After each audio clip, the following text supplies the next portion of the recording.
Bonjour à toutes et à tous et bienvenue dans Cinefiles pour Birdman ou The Unexpected Virtue of Ignorance. Un film sorti en 2014 aux États-Unis qui sort en 2015 chez nous. Un film de Alejandro González Iñárritu. C'est un film qui est une adaptation de la nouvelle Parlez-moi d'amour de Raymond Carver, sorti en 1981. C'est un film avec Michael Keaton, Emma Stone, Edward Norton, Zach Galifianakis et Naomi Watts. C'est un film qui a coûté 18 millions, il en a rapporté 70, il a eu aussi d'excellentes critiques. Il dure 2 heures et qu'est-ce qui se passe pendant ces 2 heures? Eh bien, c'est une ancienne vedette de film d'action qui s'appelle Regan Thompson et qui va créer une pièce de théâtre. Donc nous sommes dans la création de cette pièce et dans les premiers tests avec un public et bien sûr cette personne va se remettre en cause et on va le suivre tout au long du film. Alors comme ça n'a pas l'air très folichon, mais à la sortie de Gravity, donc en 2013, Cuarón il avait dit, donc le réal de Gravity, Alfonso Cuarón avait dit qu'en 2014 on allait voir un truc encore plus fou et ambitieux et réussi que son film, et il parlait bien sûr de Birdman. Et film qui fit sensation au Festival de Venise. Quelle est la promesse de ce film? J'essaye de me poser souvent cette question là pour les prochaines critiques, c'est quelle est la promesse de ce film? Je dirais que c'est une histoire forte, mais ça reste un film dépressif. Aussi déprimant que Beautiful, du même réalisateur. Il y a une mélancolie qui me rappelle un petit peu New York Synecdoche, je crois, de Charlie Kaufman. Il y a un humour noir dans ce film. Un changement de registre pour le réalisateur avec cette comédie noire. C'est très étrange, mais c'est très réussi. Vraiment, il y a des thématiques captivantes, une espèce de dichotomie entre le théâtre et le cinéma, entre l'art et l'industrie, l'art et le commerce. Oui, clairement, je veux dire, il y a, par rapport au cinéma, les effets spéciaux, des mouvements de caméra, des plans un peu de multiples points de vue, c'est un peu ça, et on l'a même dans le film. Et le théâtre, le jeu d'acteurs, la mise en scène, une quasi-absence d'effets, et des effets qui sont faits sur scène, on le voit, à un moment, ils sont bien justement en train de faire les répétitions, et on voit qu'il y a les mecs qui placent la lumière, à un moment, quand ils sont en représentation, on a des effets de fumée, voilà, donc des effets qui sont faits directement sur la scène. Et cette dualité entre le cinéma et le théâtre est au cœur de Birdman. L'interconnexion, c'est le thème de son œuvre. Mais même de son œuvre, de son film, mais de son œuvre entière. Je vous rappelle, 21 grammes, Babel ont été faits par ce mec. Et même l'interconnexion, Amour-Chien est peut-être le meilleur exemple de l'interconnexion. Donc c'est un film sur l'interconnexion des arts. Alors déjà, ça commence pas mal. Rien que pour ça, il faut aller le voir. Mais oui, ouais, vraiment, il faut aller le voir. Ce n'est pas un blockbuster parce qu'on en parle comme ça sur la toile, sur internet, comme si c'était un énorme truc. C'est pas un gros film, il a un petit budget, mais il a des effets spéciaux qui sont impressionnants. Il a une réflexion même sur le blockbuster, je vous en dis pas plus, mais à un moment, ça se barre en couille. Mais c'est génial. J'avais lu ça sur un texte qui parlait de Birdman, une farce jubilatoire qui détourne les codes feutrés du théâtre. Faut pas voir la farce comme une moquerie, mais c'est un détournement comique du théâtre. Mais le film agit comme une pièce de théâtre. C'est une pièce de théâtre dans le film, c'est-à-dire le film fonctionne comme une pièce de théâtre. C'est-à-dire on a un spectateur, nous-mêmes, qui nous baladons dans le théâtre. Et on a des scènes avec un acteur et un autre acteur. Et puis après, plus tard, on va avoir cet acteur numéro 1 avec l'acteur numéro 4. Puis après, l'acteur numéro 2 avec l'acteur numéro 4. Et ainsi de suite. Et on va avoir une évolution et des petites scénettes qui vont mettre en place plusieurs acteurs ainsi et là. Et là, c'est vraiment, on voit que c'est du théâtre filmé à son paroxysme, j'ai envie de dire. Tout en étant, une structure classique pour le héros. Voilà, quête du héros. Sa quête, c'est créer et faire fonctionner cette pièce de théâtre. Et on a une évolution du personnage jusqu'à un certain point.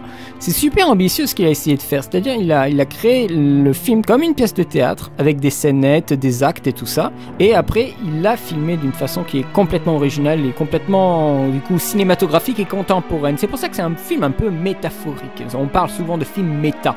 Je crois que ce film-là l'est également. C'est un film qui essaie d'être une pièce de théâtre, comme le personnage principal du film, acteur, veut se reconvertir dans le théâtre.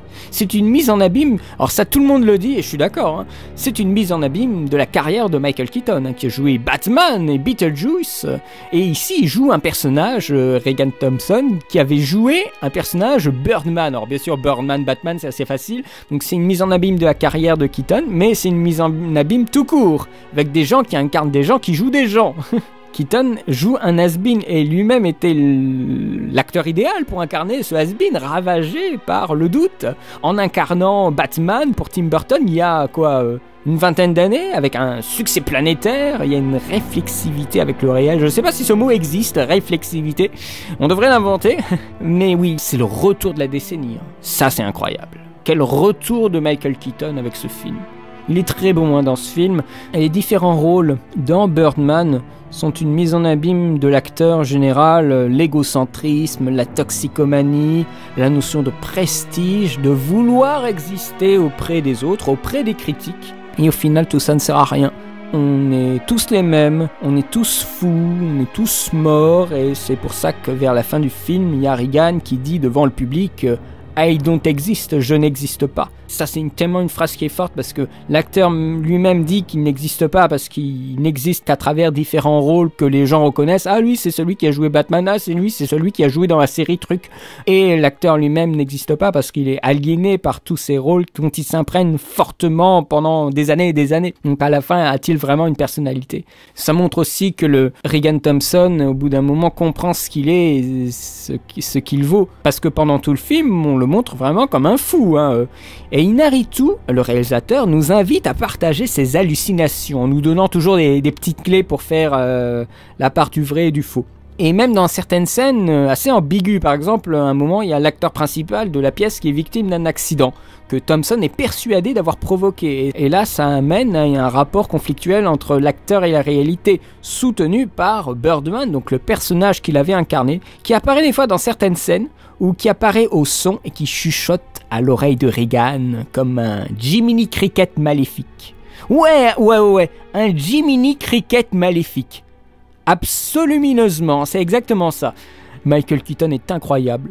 C'est vraiment un rôle pour lui, un rôle de film d'auteur qui va le mettre de nouveau dans les petits papiers des réalisateurs. Mais après, si je devais pinailler, on le voit déambuler, mais on s'en fait pas beaucoup pour lui, hein. Je me pose la question, personnellement je le suivais parce que je connaissais l'acteur pour Batman, mais autrement non. Et je pense que Inaritu joue avec ça à mon avis. Les autres acteurs sont très très bons, la distribution est bonne en général. On veut faire un jeu un peu réel, avec Zach Galifianakis qui joue un rôle dramatique, alors que lui il est plutôt dans des comédies. Et ici il est, comme je l'avais lu dans une critique, sérieusement crédible, absolument. Il y a aussi une Edward Norton qui joue un acteur, mais un mec qui est un petit peu fou. Il utilise la méthode de Stanislavski. La méthode, c'est une façon de jouer. L'acteur studio si vous préférez, et lui il veut que tout soit réel, et à un moment il dit let's fuck for real, c'est-à-dire on va baiser pour de vrai, parce que dans la pièce de théâtre dans laquelle il joue, à un moment il est au lit avec l'actrice, avec Naomi Watts, et l'autre il dit ouais on baisse pour de vrai, comme ça fait réel et tout ça, et elle mais arrête, t'es complètement fou. Il y a Regan qui arrive et qui enlève le drap et le mec il est en érection, enfin c'est vraiment trop marrant. Ouais, c'est pour ça que je dis que c'est un peu un humour noir, hein. Mais il malmène la confection de la scène par Thompson. Il essaie de se concentrer et lui, il se croit un méga acteur et fout la merde partout. Enfin, oh là là, il essaie d'emballer aussi la fille de Thompson, hein, donc Sam, qui est jouée par Emma Stone. Bon, elle est bien, mais franchement, elle est pas très utile dans le récit. Alors maintenant, on va passer à ce qui fait l'attrait, un des attraits, mais le plus important dans le film, c'est sa mise en scène. Ce film est techniquement vraiment contemporain, c'est-à-dire que c'est un film qui performe techniquement. C'est un immense faux plan séquence. C'est une entreprise un peu suicidaire, hein, sachant qu'Inaritu avait fait auparavant des films plutôt très très montés. 21 grammes ou Babel sont des films qui jouent beaucoup sur l'alternance, sur les ellipses, c'est très compliqué. Et là, il fait presque l'inverse. Et la mise en scène est du coup vachement impressionnante. C'est vraiment une performance technique, hein. On a vu ce genre de choses, les grands plans séquences et les films plans séquences. Les films séquences, voilà, à travers par exemple La Corde d'Hitchcock, mais qui était une dizaine de cuts, qui étaient camouflés par des astuces. Et il y avait un film en 2002 qui s'appelle L'Arche russe de Sokourov que j'ai vu, qui est complètement fou. Il y a des retours au passé, tout en étant dans le présent, c'est très très habile. Et donc ici c'est presque un mix entre le film d'Hitchcock et le film de Sokourov. Entre le film d'Hitchcock, parce qu'à un moment il faut bien couper, donc il y a des astuces, et le film de Sokourov dans le sens où il y a des mouvements fluides, et on suit des choses, il y a un travail de lumière incroyable. Alors il y en a qui disent ouais, film prétentieux. Bah non, parce que c'est quand même assez utile. On évite le côté distrayant de la performance auprès du spectateur et on l'utilise quand même, je pense quand même humblement, pour servir la narration. En plus de donner de la liberté aux acteurs, ça c'est quand même bien, les acteurs vivent la scène. Mais en même temps, Inarritu disait que tout, absolument tout, était préparé. La moindre ligne de dialogue, le moindre mouvement. Parce que la caméra devait se déplacer dans un décor qui était très très petit. On n'est que dans un petit théâtre. Il y a la rue pas loin, des fois on va dans la rue, mais il n'y en a pas beaucoup. Et il y a un timing extrêmement précis à respecter. Il y avait un plan long de à peu près 6 minutes qui a été foiré parce que Emma Stone allait trop vite. Parce que l'acteur peut jouer, mais la caméra doit aussi se déplacer à des endroits très très précis pour que tout soit fluide et qu'on ne pense pas un seul moment qu'on est dans un plan séquence. Donc c'est très compliqué, c'est une danse. Voilà, c'est une danse pour les acteurs, à connaître parfaitement. Et donc il vérifiait le timing, et après il faisait jouer les acteurs en conséquence. Il vérifiait le timing de la caméra d'abord, et après l'acteur devait presque faire son jeu en chronométrant son temps de parole. Les plans séquences pour les acteurs sont toujours très bien, parce que ça permet de ne pas les couper dans le flux de parole, mais s'il y a des mouvements de caméra en plus, imaginez que tout d'un coup l'acteur il regarde la caméra, c'est terminé, il faut tout refaire. Il y a la caméra à un moment qui reste bloquée d'un côté du personnage. Quand j'ai vu le film, je m'en suis pas rendu compte. Et plus tard, dans le film, il y a exactement la même scène, et cette fois-ci, la caméra tourne autour du personnage principal. Et des fois, elle est très très près de l'acteur ou de l'actrice. Même dans une autre scène, elle tourne aussi autour d'un personnage. C'est assez hallucinant. Alors, bien sûr, les caméras, les ombres des caméras sont gommées par effets spéciaux. Ça a déjà été fait dans des films, par exemple, de Gaspar Noé, qui fait aussi de très très longs plans. Et en même temps, ça montre une évolution du personnage, parce que la première fois, la caméra, elle est bloquée sur le personnage principal, il n'y a pas d'évolution, et quand tout d'un coup, la prochaine fois, on voit la caméra tourner autour, on dit « Ah, là, il y a quelque chose qui se développe chez le personnage et qui nous est montré dans la mise en scène. » La mise en scène va plus loin, elle se développe autant que le personnage principal. Ça, c'est vachement fort. Il y a Emmanuel Lubezki, si je le prononce bien, je pense pas, qui est le directeur photo de, entre autres, Les Derniers Malik, Sleepy Hollow, Les Fils de l'Homme et Gravity, donc un grand monsieur, et les plans en séquence, il sait les faire. Ce directeur de la photo disait qu'il y avait un peu de post-production avant la production. Les monteurs étaient sur le plateau, ce qui se fait jamais, parce que les monteurs sont souvent retirés du tournage pour avoir un œil frais et ne veulent pas être influencés par ce qui se passe sur le tournage.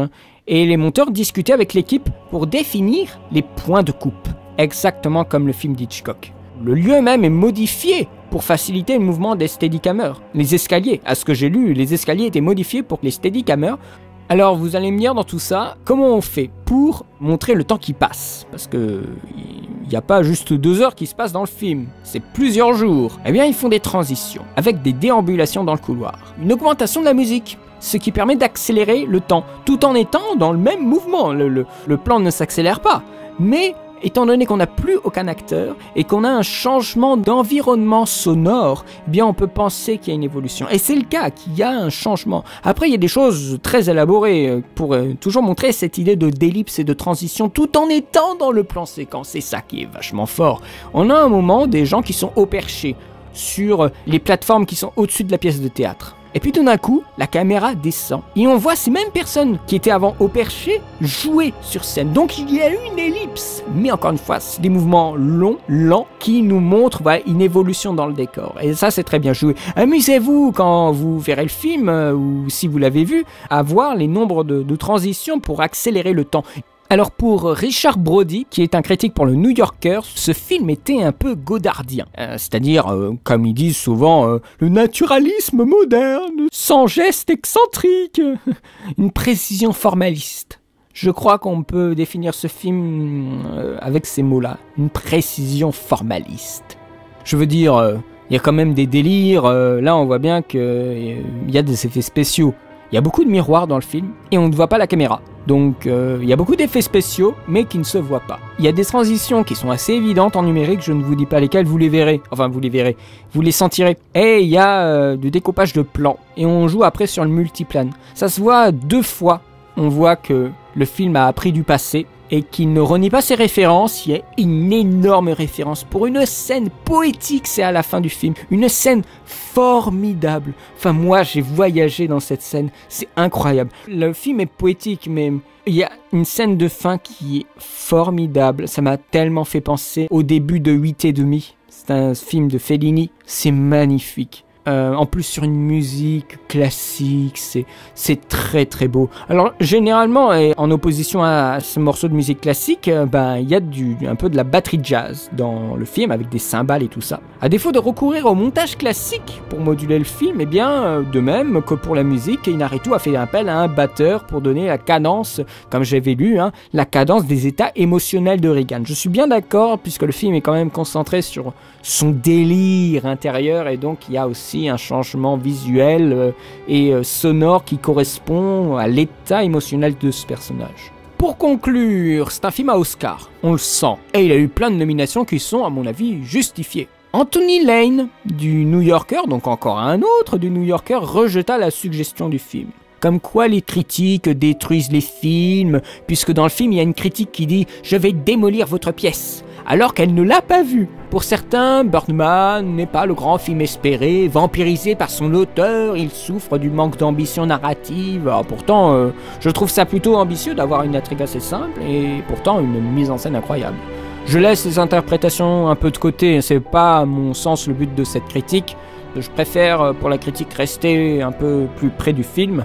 Qu'est-ce que je peux mettre comme note à ce film-là? C'est un film qui est vraiment réussi dans son optique, je lui mettrais un 16 sur 20. C'est réussi. C'est pas tellement mon trip, mais c'est vraiment réussi. Et à chaque fois qu'il y a Birdman qui chuchote à l'oreille de Regan, c'est excellent. Il va au bout de son trip. Mais comme toujours, je ne peux pas parler de tout, sinon la vidéo elle fera 40 minutes, voire plus.